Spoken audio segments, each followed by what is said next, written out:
Welcome into A to Z Sports Prime Time on this Monday, March the 2nd. Look at it. Esco had to count me down for me to feel a little bit of urgency to get this show on the road. But here we are. Your countdown worked. And yes, I was hiding in the background telling Robert how much I don't want to do this shit. No, I'm kidding. Devon Hughes says, see y'all in an hour. All right, 22. You're all entitled. Okay, you're entitled as hell. And I know because of somebody who is entitled, I can recognize the behavior. The show is free for you. So if I show up at 7:22 one night or 6:53 another or 7:35 on a Thursday, you're just going to have to eat it. All right. That's just the rules of engagement. This is the name of the game. So we appreciate your participation. As always, it's lovely to see you here on this Monday evening. We are going to talk about an appearance that Mike Borgonzi, the Titans GM, made in a appearance on Todd McShay's podcast. And in fact, Robert, if we were good at this, we would have thought to use some of our own Mike Borgonzi clips, because we do have things like what gets prospects eliminated from his draft board. That's more of a jokey bit than an actual analysis bit, but we do have Mike Borgonzi tools that we could use.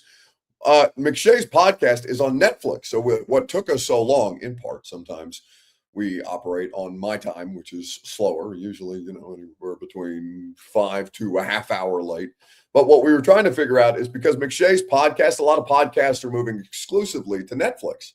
And what we were trying to figure out is, can we use stuff from Netflix without getting popped, for lack of a better term?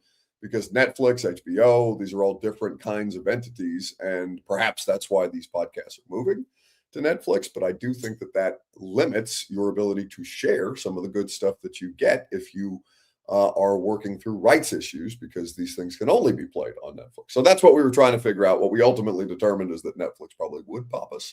So we are not going to use the actual video. Instead, I have the quote from Mike Borgonzi. It's a really good question about learning mistakes or learning from mistakes that he's made throughout the course of his career as he's worked through his opportunity, 16 years in Kansas City, now a second year on the job as the Titans GM, and what's kind of formed Mike Borgonzi, right? We're learning more about this person who's going to be tasked with reshaping your football organization.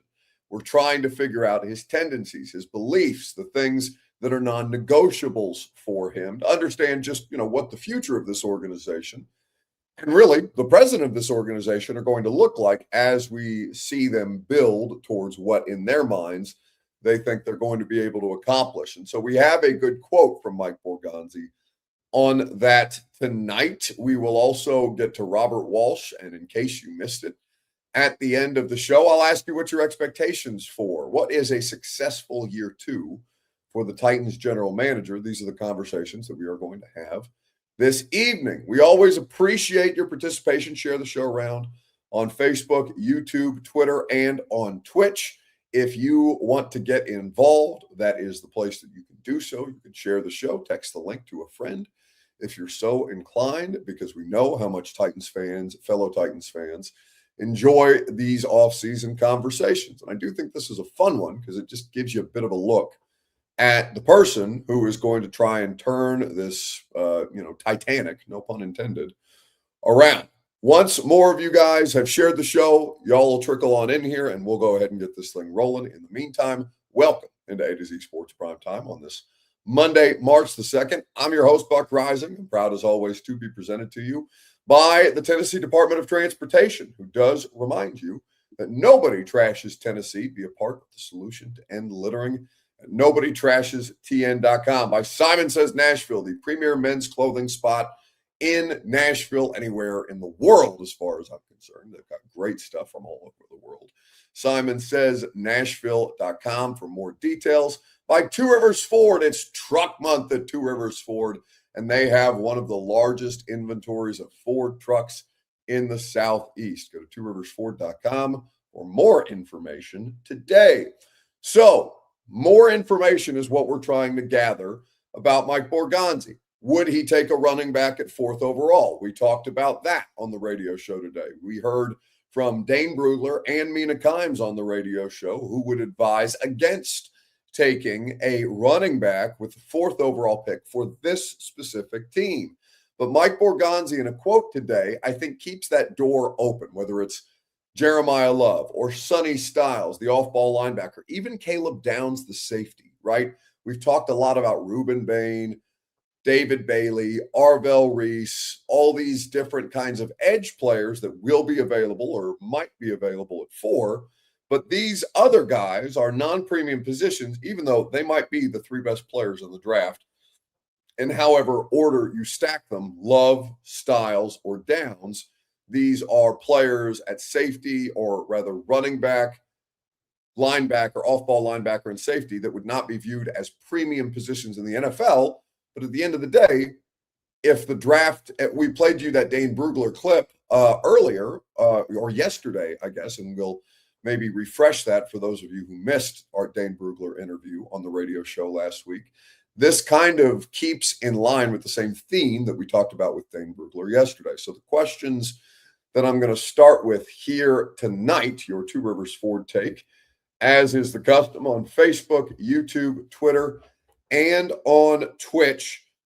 Please let me know what you think about Mike Borgonzi and what's the biggest lesson you hope that he learned after his first year on the job as Titans GM. So what is the lesson you hope he learned after year 1? Now, I want to preface this quote that I'm going to read you from McShay's podcast by saying that this is not specific. He's not reacting to something that he learned in his first year on the job as an NFL GM full-time.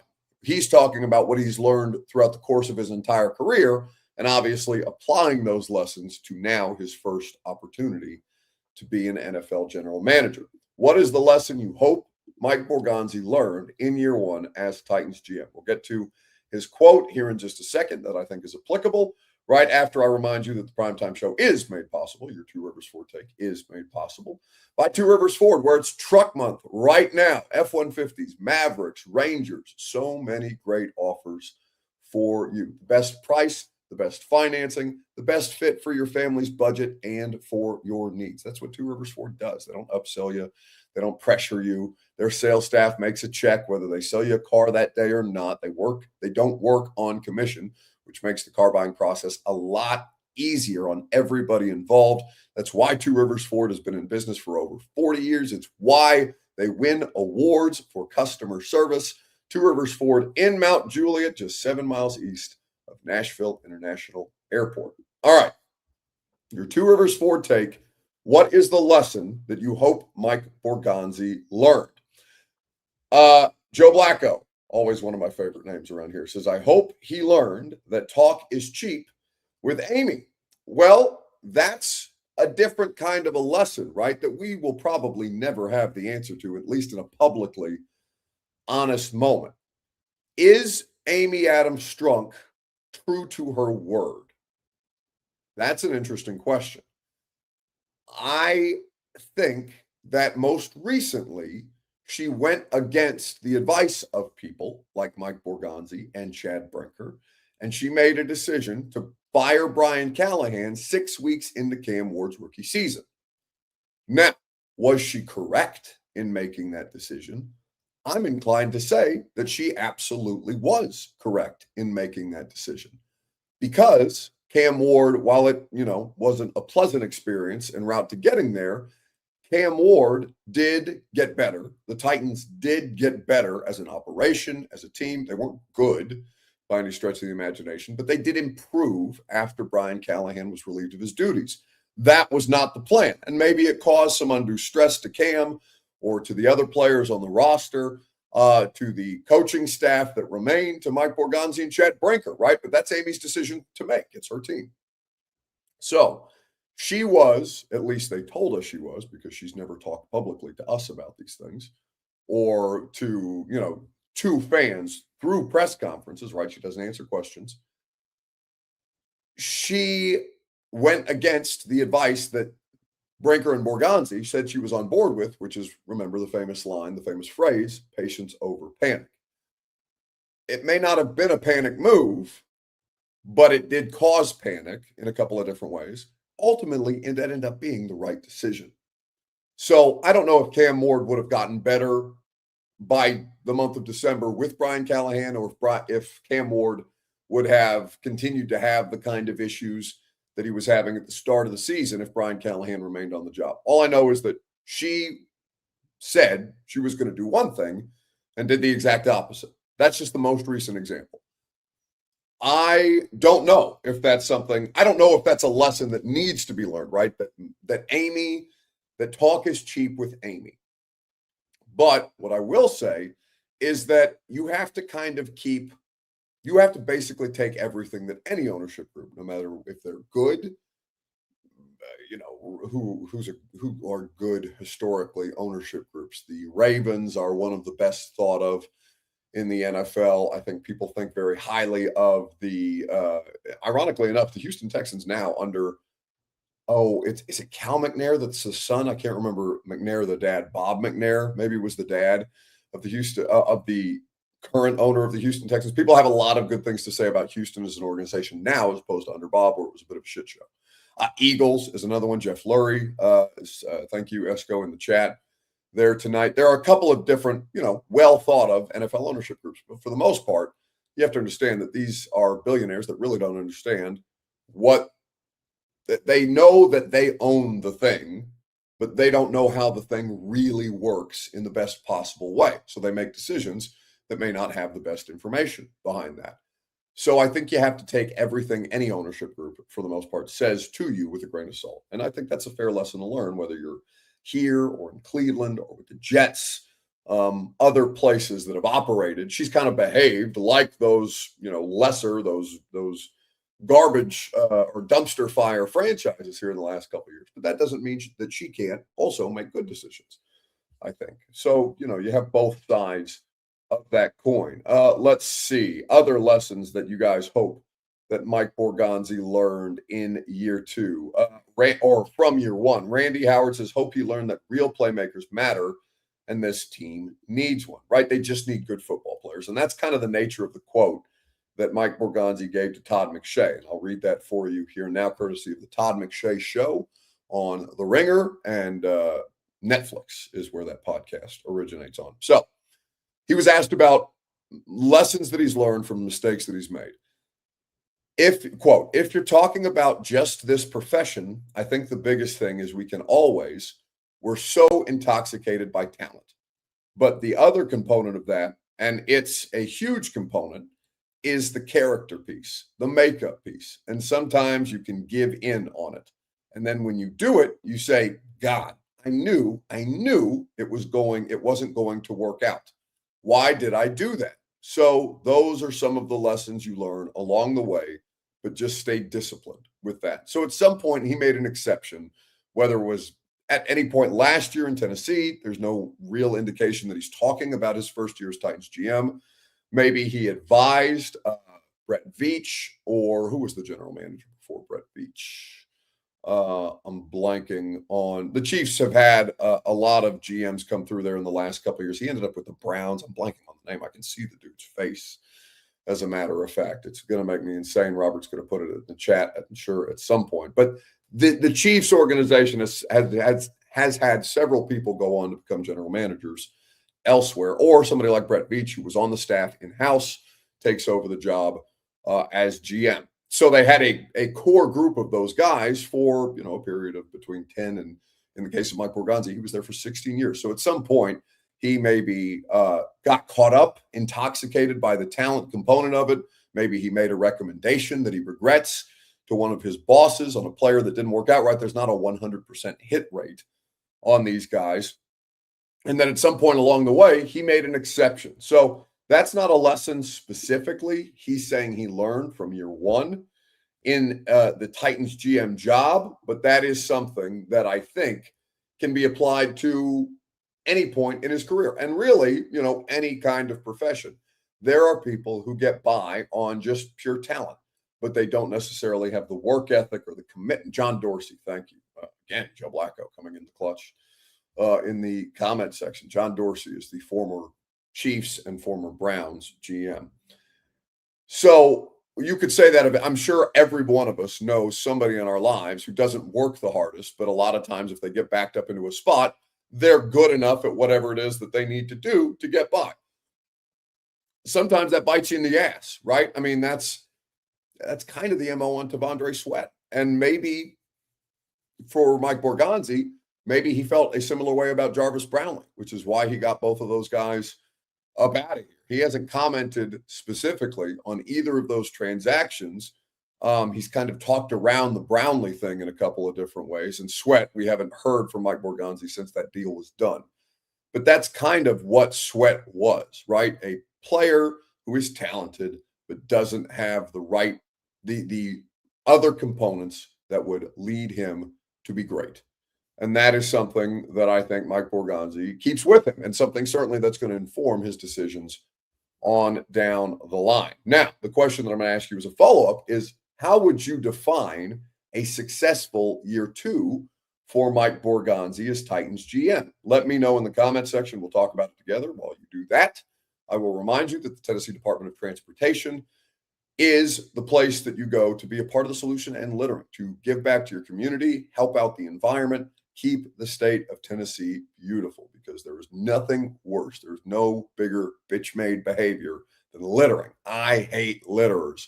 Okay, you should too. TDOT certainly does. And even better, they're giving you the tools to help out in that cause. NobodyTrashesTN.com for more information on volunteer opportunities or things that you can do to make a difference in your community, courtesy of the Tennessee Department of Transportation. All right. So how would you define a successful year two for Mike Borgonzi? I want to go back to that. We do not have that Dane Brugler clip in here. That's not Robert's fault. That's my fault. I didn't tell him I was going to use it tonight. But something that I think is critical to Mike Borgonzi's success this year is how he approaches this specific draft. Now, I mean that in terms of what we're talking about with Styles, Downs, or Love. If those are the best players on your board, do not get caught up in positional value. Just take good football players. You don't have but 5, maybe 6. If you want to count Cam Ward, I'll give you 6.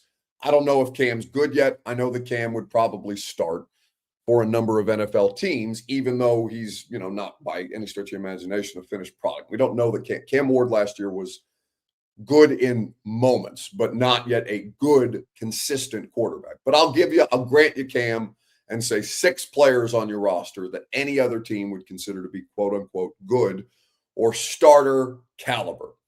You don't have enough good football players. If Sonny Styles is the best player in the draft and he's available to you at 4, but he plays off-ball linebacker, don't overthink it. Take Sonny Styles. Same for Love, same for Downs.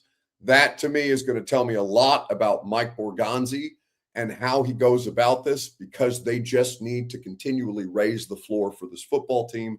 And if they do so in a correct fashion, the winning will eventually come. Now, I know a lot of people want instant gratification. I know a wide receiver might represent that, an edge might represent that, and I'm not downplaying those positions. But what we continue to hear is there might not be a player worthy of that pick in a vacuum at number 4 overall. Don't overdraft a player just because he's a position of need. That's the thing that I think will define a year two, a successful year two for Mike Borgonzi as he continues to actually build a foundation of this thing instead of trying to Band-Aid the way that his predecessor. And listen, I've had conversations with Rand. Rand and I disagree on some things. We agree on some things.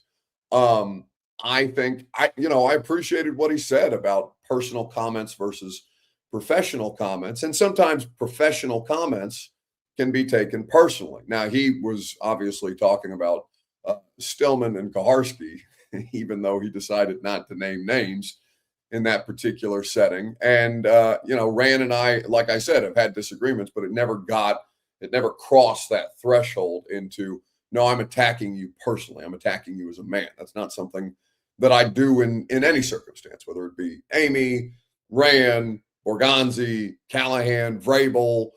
Who else have we had in the last couple of years? Any of these figures, John Robinson, never a personal attack, but professional criticisms if you're not doing your job well enough or you're not getting the results despite trying to convince us that you're doing your job well enough. I think there's context to be had in all of those things. But I think Mike Borgonzi just needs to continually raise the floor. And when the talent is there to take a playmaking wide receiver in the first round or a game-changing pass rusher at the top of the draft, then, yeah, of course, add those players as you see fit. This simply may not be the year. Now, they may end up taking an edge guy at 4th overall anyway. And, we'll see what that looks like as we move forward. But I'm curious to see if he also approaches this the way that I think a lot of general managers do if they're not feeling pressed in their job, which is simply best player available in almost every circumstance, depending on how on the board breaks. Now, you could say that they did not do that last year. Cam Ward was not considered the best player available despite being the number 1 overall pick. Fernando Mendoza is also not going to be considered the best player despite being the number 1 overall pick. I do think that Cam is better than Mendoza, just flat as prospects. I know they're not in the same draft class, so we're not comparing them really, but I do think it's easier to justify, for example, taking Cam than it is taking Mendoza, even though Mendoza will almost assuredly be the number 1 overall pick. And that's something that, Dane Brugler added in that conversation. We played a clip of that for you yesterday where he's just saying where his theme of the draft this year was just take good football players. If that football player is the best on your board, don't sweat, don't overthink positional value portion of the conversation. That, to me, would be a successful year 2 for Mike Borgonzi. All right. Robert has news and notes in case you missed it, which we will get to here in just a moment, right after I remind you that the Primetime program is made possible by the wonderful people at Simon Says Nashville. The premier men's clothing spot in Nashville is Simon Says. They are going to put you in position to succeed. They're going to dress you for success, and they will help you through that process. They're not going to upsell you on anything, which again is something that I love about a lot of the partners that we have, is they do business the right way. If there's something that you're non-committal on, but you're just going to get it for the sake of getting it because you feel pressured to buy it, Stephanie's going to take that piece of clothing out of your hand and be like, no, this is not something you're going to wear. I can see it on your face. It's going to sit in the back of your closet. You're not going to spend money on this. That is the way that they do business, which I always appreciate beyond just having fantastic stuff for you to wear. Simon Says Nashville.com for more information. All right, Robert.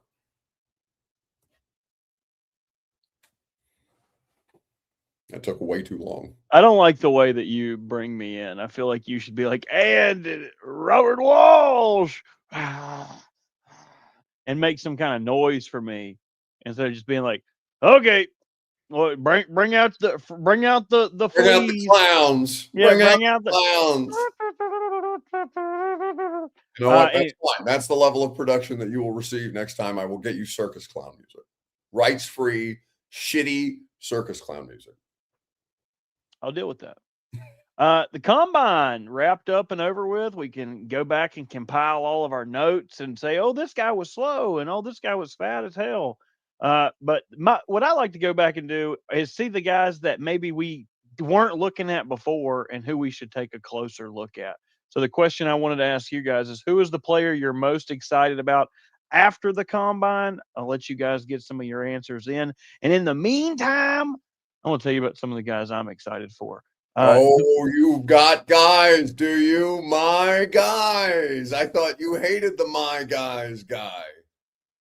He's not my guys. He's his own guy. I'm just excited for him. Happy for him. No, I don't like when people parade it. Sure, you can pick like, oh, I like this guy. But when that guy's good, don't be like, yeah, he was one of my guys. Like dads hanging out at a softball game, be like, yeah, that was my kid that hit that home run that broke that windshield. I hate seeing that shit. It doesn't matter to me. I don't care. I don't care who you thought was going to be good. Congratulations, they ended up being good. My guys is stupid. If you use it to brag on how good you are at picking guys, that's lame. I agree. Okay, hell yeah. So I went back and looked, but first, let's see what some of the audience had to say. Dijon Stribling. Okay, people are just saying, dude. People are Ted Hurst. Yes, Dion Burks. Look at. Yeah, no, that's. We were having a great time, dude. We were getting really good names in here. Ted Hurst. blazing speed, Deshaun Stribling, kind of a big dude who can still do a little bit of this. And then we get Diego. Excited for Diego to do a backflip? He did a backflip. I saw the backflip.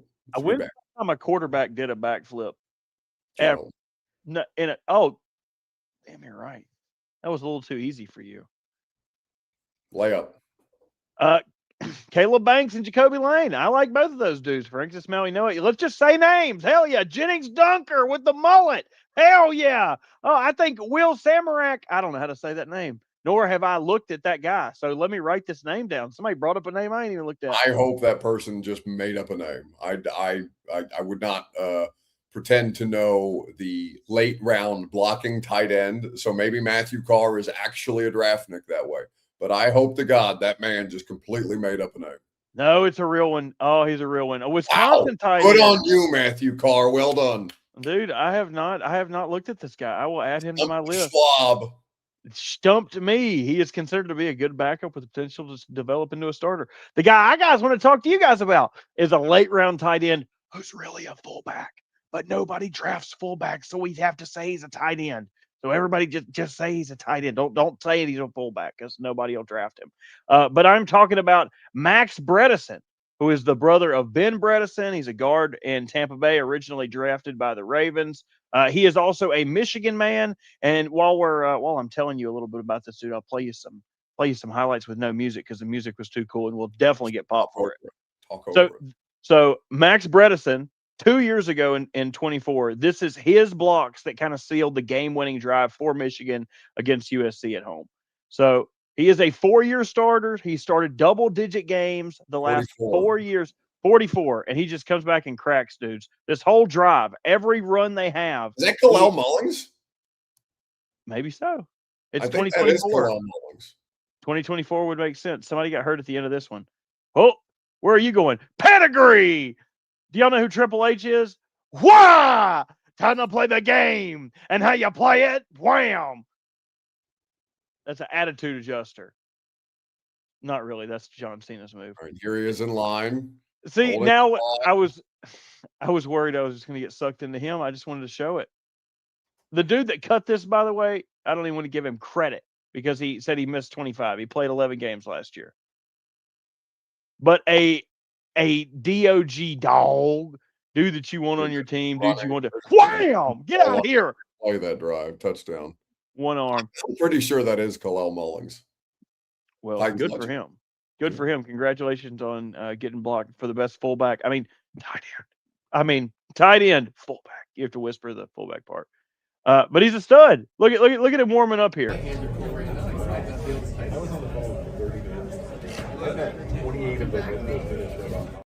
He's one of those. He's one of those white people.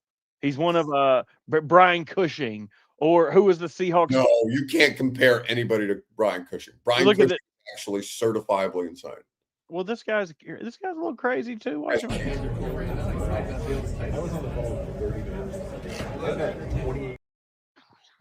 Look like the bushwhackers coming through. Brian Cushing would take his helmet off and then headbutt a guy with a helmet on. No, he would. That dude would totally beat up. We're trying to get him drafted. Okay. Say something nice about Max Bredesen. He's a 4-year starter, dude. Give him a break. He's a tight end. He's a tight end. How much did he weigh? Okay, dude, he could totally be a tight end. 6'2", 252. He's a big boy. Actually, he's bigger than Chig. He's a big boy. I mean, he's obviously not the same kind of player that Chig is, but here's what Lance Zierlein has to say about my buddy.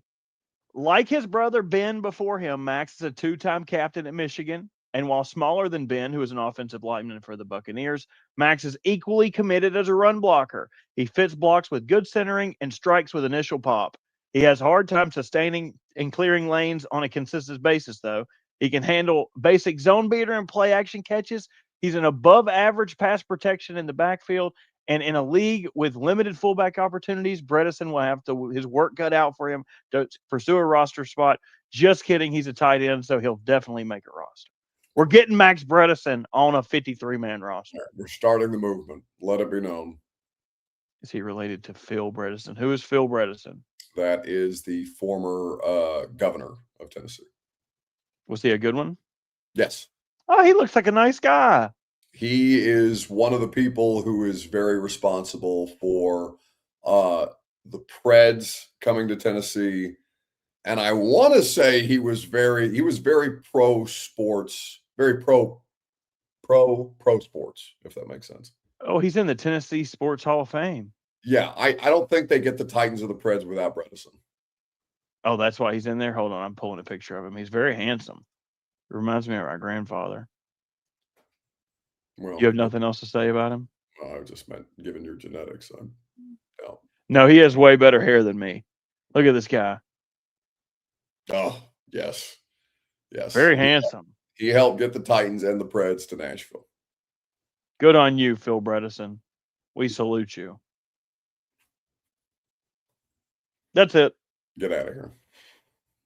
We'll have sad clown music for Robert Walsh upon his next appearance. All right. That's going to do it for us tonight. We will be off, Robert and me, tomorrow. There will be a prime time with Easton, so you guys can hang out there. We will have the radio show tomorrow from 10 to 1 on 104.5 The Zone, so we hope you come hang out with us. We look forward to your participation. We will see you tomorrow morning at 10 a.m. on 104.5 The Zone. There's a very low percentage of this.